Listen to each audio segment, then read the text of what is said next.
وإذ يتحاجون في النار فيقول الضعفاء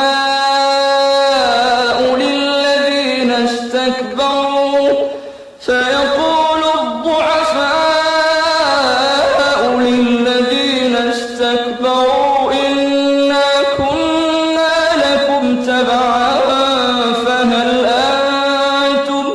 فهل أنتم مغنون عنا نصيبا من النار قال الذين استكبروا إنا كل فيها إن الله قد حكم بين العباد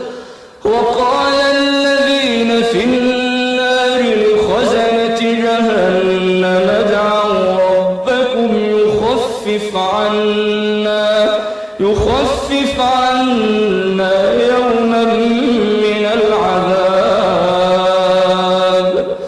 وقال الذين في النار لخزنة جهنم ادعوا ربكم يخفف عنا يوما من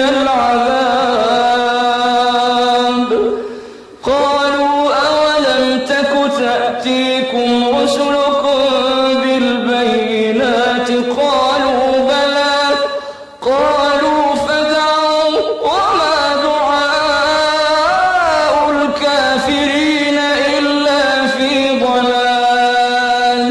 إنا لننصر رسلنا والذين آمنوا في الحياة الدنيا ويوم يقوم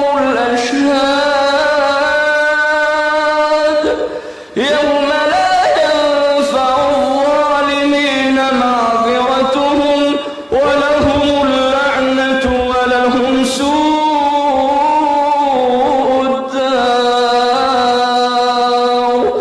ولقد آتينا موسى الهدى وأورثنا بني إسرائيل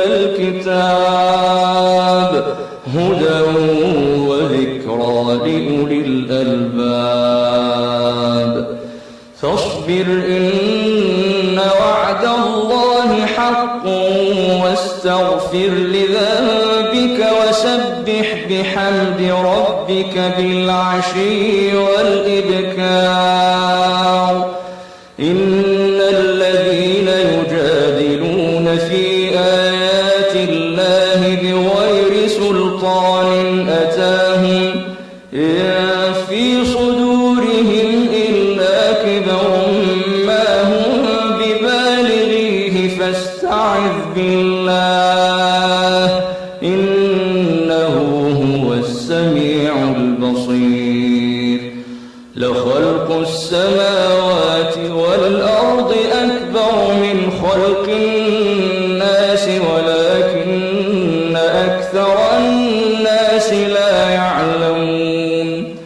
وما يستوي الأعمى والبصير والذين آمنوا وعملوا الصالحات ولا المسيء قليلا ما تتذكرون إن الساعة لآتية لا ريب فيها ولكن أكثر الناس لا يؤمنون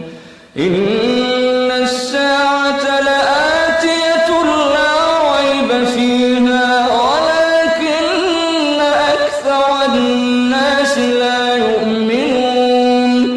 إن الساعة لآتية لا ريب فيها